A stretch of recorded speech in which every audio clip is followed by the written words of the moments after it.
Hi வீவோஸ், இன்னைக்கான வீடியோவில் என்ன நடக்கலாம்னு சொல்லிட்டு பார்க்கலாம். வீடியோக்குள்ளே போகிறதுக்கு முன்னாடி நம்ம சேனலை லைக் அண்ட் சப்ஸ்கிரைப் பண்ணிவிட்டு கொஞ்சம் சப்போர்ட் பண்ணுங்கள். வாங்க இப்போது வீடியோக்குள்ளே போகலாம். இவ்வளோ நாளாக நல்லவங்க மாதிரி நடிச்சிட்டு இருந்த சந்திரா இப்போது செம்மையாக கையும் காலமும் மாட்டிக்கிட்டாங்கன்னே சொல்லலாம். நம்ம சந்திரா ஜெயிலுக்கு போக ரெடியாக இருக்காங்க. நம்ம கார்த்தியை எப்படியாவது வீட்டை விட்டு துரத்தணும் அப்படின்னு சொல்லிட்டு பிளான் பண்ணிட்டு இருந்த சந்திராவுக்கு இப்போ தலையில் பெரிய இடியே விழப்போகுது. கார்த்தி மயில் வாகனம் ரெண்டு பேருமே சேர்ந்து சிவனாண்டி முத்துவேலை செம்மையாக கையும் காலமாக பிடிச்சிட்டாங்க. நம்ம சிவனாண்டி ரோட்டில் நடந்து போய்கிட்டு இருக்கும்போது கார்த்தி அனுப்பின ஆள் வந்து சிவனாண்டி கிட்ட கேட்குறாங்க, என்னப்பா சிவனாண்டி, தேர்தலில் தோற்று போயிட்ட, இருந்தாலும் உனக்காக கட்டின காசு நீ எனக்கு திருப்பி தர வேணாமா அப்படிங்கிற மாதிரி கேட்க, அதுக்கு சிவனாண்டி சொல்கிறாங்க, எப்பா நான் தேர்தலில் தோத்துட்டேன்ல, அப்புறம் எதுக்கு என்கிட்ட காசு கேட்குற அப்படிங்கிற மாதிரி கேட்க, அதுக்கு அவர் சொல்கிறாரு, அதெல்லாம் எனக்கு தெரியாதுப்பா, எனக்கு காசு வந்தே ஆகணும், இல்லைனா நடக்கிறதே வேற அப்படிங்கிற மாதிரி சிவனாண்டி கிட்ட சொல்ல, சிவனாண்டிக்கு என்ன பண்ணுறதுனே தெரியல. முத்துவேல் சொல்கிறாங்க, என்ன மயனே இப்போ பெரிய பிரச்சனையில் மாட்டிக்கிட்டோம் போலயே, இவன் காசு கொடுக்கலன்னா இவன் என்ன பண்ணுவானே தெரியலையே அப்படிங்கிற மாதிரி சொல்ல, அப்போ தான் சிவனாண்டிக்கு ஒரு யோசனை வருது. சித்தப்பா பேசாம நம்ம ஒரு ஐடியா பண்ணுவோம். அதான் சந்திரா சண்முகத்தோட ஒய்ஃப் கிட்ட இருந்து 100 பவுன் நகையை வாங்கிட்டு வந்திருக்கால, அந்த நகையில பாதி நகை நம்ம விற்று அவனுக்கு எப்படியாவது காசை கொடுத்துருவோம் அப்படிங்கிற மாதிரி சிவனாண்டி முத்துவேல் கிட்ட சொல்லிக்கிட்டு இருக்காங்க.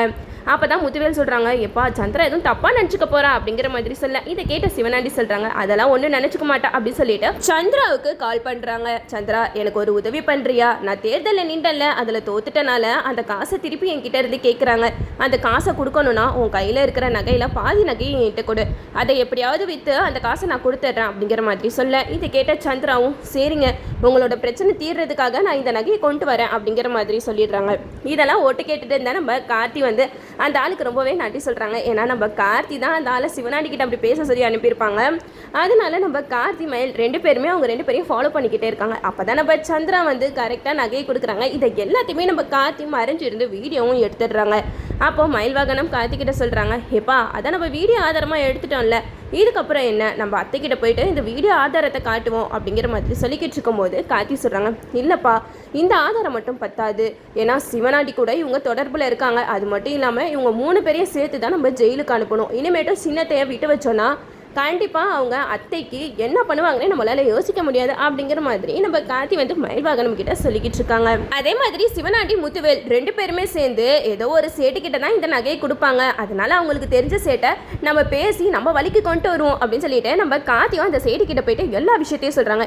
இந்த மாதிரி சிவனாண்டி முத்துவேல் ரெண்டு பேருமே வந்து உங்ககிட்ட நகை விற்கிறதுக்காக வருவாங்க, எங்களுக்காக நீங்கள் ஒரு உதவி பண்ணுங்க, அதெல்லாம் போலி நகை தான், அதை வாங்கிட்டு ஒரிஜினல் தங்கம் தான் அப்படின்னு சொல்லிட்டு நாங்கள் கொடுக்குற பணத்தை அவங்க கிட்ட கொடுங்க, அவங்கள கையும் கழுவுமா நாங்கள் மாட்டி விடணும் அப்படிங்கிற மாதிரி அந்த சேட்டு கிட்ட முன்னாடியே நம்ம கார்த்தி பேசி வச்சிடுறாங்க. அதே மாதிரியே சிவனாண்டியும் அந்த சேட்டு கிட்ட போயிட்டு எல்லா நகையுமே கொடுக்குறாங்க. இங்கே பாருங்க சேட்டு, இந்த நகையெல்லாம் எடுத்துட்டு இதுக்கான பணத்தை என்கிட்ட கொடுங்க அப்படிங்கிற மாதிரி சொல்ல, இதை பார்த்த சேட்டும் அந்த நகை எல்லாமே ஒரிஜினலா அப்படின்னு சொல்லிட்டு அவங்க கண்ணு முன்னாடியே செக் பண்ணுற மாதிரி செக் பண்ணிக்கிட்டு இருக்காங்க. அவங்களும் அந்த நகையெல்லாம் எடுத்துட்டு பணத்தை கொடுத்துட்றாங்க. அப்பதான் முத்துவேல் வந்து சிவனாண்டி கிட்ட சொல்றாங்க, எப்பா இதனால நம்ம எதுவும் பிரச்சனையில மாட்டிக்க மாட்டோமே அப்படிங்கிற மாதிரி சொல்ல, இதை கேட்ட சிவனாண்டி சொல்றாங்க, அதெல்லாம் ஒன்றும் மாட்டிக்க மாட்டோம் சித்தப்பா, எப்படியாவது அவன் கையில் இந்த காசை நம்ம கொடுத்துருவோம் அப்படின்னு சொல்லிட்டு அந்த பணத்தை எடுத்துகிட்டு போய்கிட்டு இருக்காங்க. இதை எல்லாத்தையுமே நம்ம கார்த்தி வீடியோ ஆதாரமாக எடுத்துக்கிட்டு இருக்காங்க. அப்போ தான் நம்ம மயில் கிட்ட கார்த்தி சொல்லிக்கிட்டு இருக்காங்க, இந்த எவிடன்ஸ் போதும், இதுக்கு மேலே இவங்களால ஓடவும் முடியாது ஒளியவும் முடியாது அப்படிங்கிற மாதிரி நம்ம கார்த்தி மயில் வாகனம் கிட்ட பேசிக்கிட்டு இருக்காங்க. இதை எப்படி தான் இந்த முத்துவேல் வந்து ஓட்டு கேட்டானே தெரியல. முத்துவேல் ஓட்டு கேட்டுட்டு ரொம்ப பயத்தில் இருக்காங்க. என்னடா இவங்க போட்ட பிளானில் தான் நம்ம மாட்டிக்கிட்டோமா, அப்போ இதெல்லாம் ஒரிஜினல் நகையே கிடையாதா, டூப்ளிகேட் நகை தானே அப்படின்னு சொல்லிட்டு முத்துவேலுக்கு அப்போ தான் எல்லா உண்மையுமே தெரிய வருது. இதுக்கப்புறம் நம்ம சும்மா இருக்கக்கூடாது, எப்படியாவது சிவனாண்டி கிட்ட சொல்லணும் அப்படின்னு சொல்லிட்டு முத்துவேல் வந்து அங்கேருந்து ஓடும்போது அப்படியே கீழே விழுந்துடுறாங்க. சத்தம் கேட்ட மயில் வாகனம் கார்த்தி கிட்ட சொல்கிறாங்க, என்னப்பா ஏதோ சத்தம் கேட்குற அப்படின்னு சொல்லிட்டு வந்து பார்த்தா முத்துவேல் வந்து கீழே விழுந்துட்டு இருக்காங்க. எந்திரிக்க முடியாமல் கஷ்டப்படுறாங்க. அப்போ தான் முத்துவேல் நினைக்கிறாங்க, இதுக்கப்புறம் நம்ம சும்மா இருந்தோம்னா கண்டிப்பாக மருமகளும் சேர்த்து மாட்டிப்பா, அதுக்கப்புறம் அந்த சாம்புடிச்சேரியை நம்மளால பழி வாங்கவே முடியாது அப்படின்னு சொல்லிட்டு முத்துவேல் வந்து அங்கேருந்து எஞ்சி ஓடுறாங்க. அப்போ தான் நம்ம கார்த்தி வந்து இதை பார்த்துடுறாங்க, எப்பா அவன் வேற ஓடிக்கிட்டு இருக்கான், அவனை விடக்கூடாது அப்படின்னு சொல்லிட்டு கார்த்தி மயில்வாகனம் ரெண்டு பேருமே ஓடி போய் முத்துவேலை பிடிச்சிடுறாங்க. அது மட்டும் இல்லாமல் சிவனாண்டி பிடிச்சிட்டு வந்து முத்துவேல் பக்கத்தில் கட்டி போட்டுறாங்க. அப்போ தான் சிவனாண்டி வந்து கார்த்தி கிட்ட சொல்கிறாங்க, என்னடா கார்த்தி இது எல்லாமே உன்னோட பிளான் தானா அப்படிங்கிற மாதிரி கேட்க, அதுக்கு கார்த்தி சொல்கிறாங்க, எப்படி நீங்கள் புதையில எடுப்பீங்களா, அதை எங்கள் அம்மா ஆசிரமத்திலே புதைச்சி வச்சுட்டு கடைசியில் அந்த பிள்ளையை ஏமலை தூக்கி போடுவீங்களா, நீங்கள் இந்த மாதிரி யோசிக்கும் போது நாங்கள் இந்த மாதிரி யோசிக்க கூடாது அப்படிங்கிற மாதிரி கார்த்தி சிவனாண்டி கிட்ட சொல்லிக்கிட்டு இருக்காங்க. அதுக்கு சிவனாண்டி சொல்கிறாங்க, டேய் உங்களை நான் சும்மா விட மாட்டேன்டா, என்னதான் இருந்தாலும் நான் ஜெயிலுக்கு போயிட்டு வெளியில் வருவேன்ல, அப்போட என்னோட ருத்ர தாண்டவத்தை நீங்கள் பார்ப்பீங்க அப்படிங்கிற மாதிரி சொல்கிறாங்க. இதை கேட்ட மயில் வாகனம் சிரிக்கிறாங்க. எப்போ அவங்க கூட சேர்ந்து ஆசை பண்டாடி சந்திரகலாவும் தான் ஜெயிலுக்குள்ளே வரப்போறா அப்படிங்கிற மாதிரி சொல்ல, இதை கேட்ட முத்துவேல் பயங்கரமாக ஷாக் ஆகுறாங்க.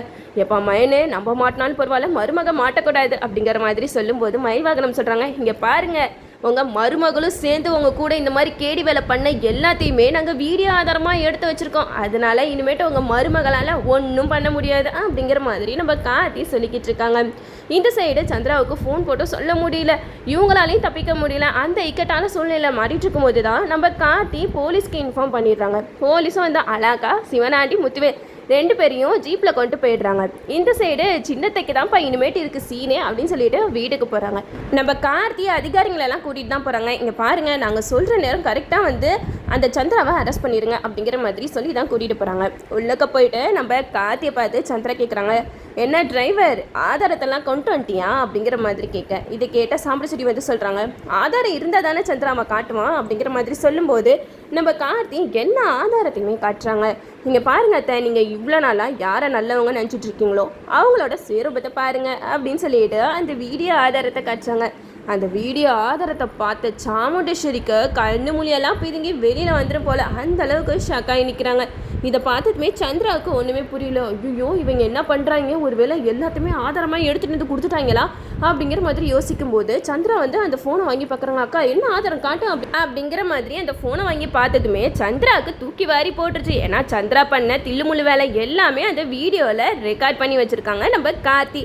சந்திராவும் அந்த வீடியோவை பார்த்துட்டு அப்படியே தலையில் கை வைக்கிறாங்க. என்னடா இவங்க இப்படி கவுத்திட்டாங்களே அப்படிங்கிற மாதிரி சந்திரா ஒரு பக்கம் நினச்சிக்கிட்டு இருக்கா. அப்போ சந்திரா வந்து சாம்பிராணிக்கிட்ட சொல்கிறாங்க, அக்கா இவங்களெல்லாம் நம்பாதக்கா, ஏதோ பிளான் பண்ணி என்னை மாட்டி விடுறதுக்காக இப்படியெல்லாம் பண்ணிக்கிட்டு இருக்காங்க அப்படிங்கிற மாதிரி சொல்ல, இது கேட்டால் காத்தி சொல்கிறாங்க, இங்கே பாருங்க அத்தை, நீங்கள் நாங்கள் வெறும் வாயில் சொன்னால் நம்ப மாட்டீங்கன்னு எங்களுக்கு நல்லாவே தெரியும். இவ்வளோ நாளாக இவங்க பண்ணுற பித்தலாட்டெல்லாம் உங்களுக்கு தெரிய வரணும்னு சொல்லிட்டு தான் நாங்கள் ரொம்பவே கஷ்டப்பட்டு இதை ஆதாரமாக எடுத்துகிட்டு வந்து கொடுத்துருக்கோம். அது மட்டும் இல்லாமல் சிவனாண்டிக்கும் இவங்களுக்கும் இவ்வளோ நாளாக தொடர்பு இருந்திருக்கு. உங்களுக்கு தெரியாமலே சிவனாண்டி கூட பேசிட்டு தான் இருந்திருக்காங்க. அது மட்டும் இல்லாமல் இவ்வளோ நாளாக இந்த வீட்டில் நடந்த பிரச்சனைக்கு காரணம் இந்த சின்னத்தையும் சிவனாண்டியும் தான் அப்படிங்கிற மாதிரி எல்லா விஷயத்தையுமே நம்ம கார்த்தி போட்டு விட்டுறாங்க. இதெல்லாம் பார்த்துட்டு நம்ம சாம்பிராணிக்கு மனசே கேட்கல, ஒரே அழுவ ஆரம்பிக்கிறாங்க. அடி பாவி, உன்னை எந்த அளவுக்கு நான் நம்பி இருந்தேன், எனக்கே இப்படி நம்பிக்கை துரோகம் பண்ணிட்டேடி.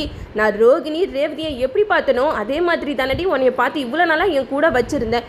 இவ்வளோ நாளாக இவங்க எல்லாருமே உன்னை பற்றி சொல்லும் போது என் தங்கச்சி அப்படிப்பட்டவை இல்லை, எனக்கெல்லாம் துரோகம் பண்ண மாட்டா அப்படின்னு சொல்லிட்டு நான் உனக்காக எல்லாத்தையுமே எதிர்த்து நின்றேன்.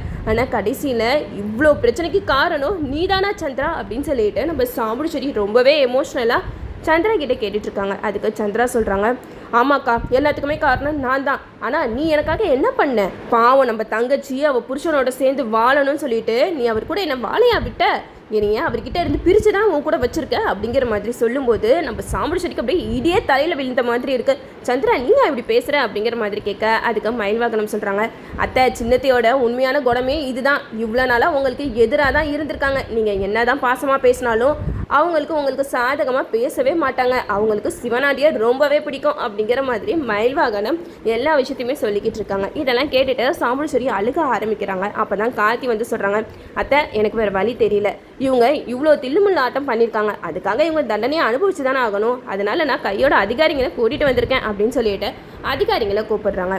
அப்போது சந்திரா வந்து சொல்கிறாங்க, டே என்னைய திட்டம் போட்டு மாட்டி விட்டுட்டீங்களடா, என் அக்கா கிட்டே இருந்து பிரிச்சுட்டிங்கல்ல அப்படிங்கிற மாதிரி சொல்லும்போது அதுக்கு மயில்வாகனம் சொல்கிறாங்க, அக்கான்னு சொல்கிறதுக்கு உங்களுக்கு தகுதியே இல்லை, கூட பிறந்த அக்காவுக்கு எவ்வளோ பெரிய துரோகத்தை பண்ணியிருக்கீங்க அப்படிங்கிற மாதிரி சொல்ல, இதை கேட்ட சாம்பிராணி எதுவும் பேசாமல் அப்படியே அமைதியாக மௌனமாக நின்றுட்டுருக்காங்க. அப்போது சந்திரா வந்து சாம்பிராணி கிட்ட சொல்கிறாங்க, என்னக்கா இப்போ என்னை போலீஸில் நீ பிடிச்சி தான் கொடுக்க போறியா அப்படிங்கிற மாதிரி சந்திரா சாம்பிராணி கிட்ட கேட்கும்போது சாம்பிராணி சொல்கிறாங்க, என்னால் எதுவுமே சொல்ல முடியாது, நீ பண்ண தப்புக்கு தண்டனையாக அனுபவிச்சே தான் ஆகணும் அப்படிங்கிற மாதிரி சொல்கிறாங்க. இதை கேட்ட சந்திரா வந்து சொல்கிறாங்க, குடும்பமாக சேர்ந்து எங்களை பழி வாங்கிட்டீங்கல்ல, இனிமேட்டு நான் சும்மா விட மாட்டேன்டா அப்படின்னு சொல்லிட்டு அங்கே அதிகாரிங்களாம் அரெஸ்ட் பண்ணும்போது அப்படியே பயங்கரமாக கத்திக்கிட்டே போகிறாங்க. இதை பார்த்ததுமே நம்ம சாம்பிராணி ரொம்பவே எமோஷ்னல் ஆயிடுறாங்க. என்னோட தங்கச்சி இப்படி இருப்பான்னு சொல்லிட்டு நான் கொஞ்சம் கூட எதிர்பார்க்கவே இல்லையே அப்படின்னு சொல்லிட்டு ரொம்ப உடஞ்சி போய் உட்காந்துடுறாங்க. சந்திரா பண்ண எல்லாத்தையுமே நினச்சி பார்த்துக்கிட்டே இருக்காங்க. சின்ன வயசில் சந்திராவை தூக்கி வளர்த்தது எல்லாத்தையுமே நம்ம சாமுண்டீஸ்வரி யோசிச்சு அழுதுகிட்டு இருக்காங்க. அப்போ ரேவதி, ரோகிணி எல்லாருமே வந்து சாமுண்டீஸ்வரிக்கு ஆதல் சொல்லிட்டு இருக்காங்க. விடுங்கம்மா, சித்தி பண்ண தப்புக்கு தான் தண்டனை அனுபவிக்கிறாங்க, நீங்கள் எதுக்காக ஃபீல் பண்ணுறீங்க? சித்தி நல்லவங்களே கிடையாதுமா, நம்ம குடும்பத்தை அழிக்கிறதுக்காக தான் வந்திருக்காங்க அப்படிங்கிற மாதிரி ரேவதி சொல்கிறாங்க. இதோட இந்த ப்ரோமோ முடிச்சிருக்காங்க. என்னோட ரிவ்யூ உங்களுக்கு பிடிச்சிருந்தா லைக் பண்ணுங்கள், மறக்காமல் நம்ம சேனலை சப்ஸ்கிரைப் பண்ணிடுங்க.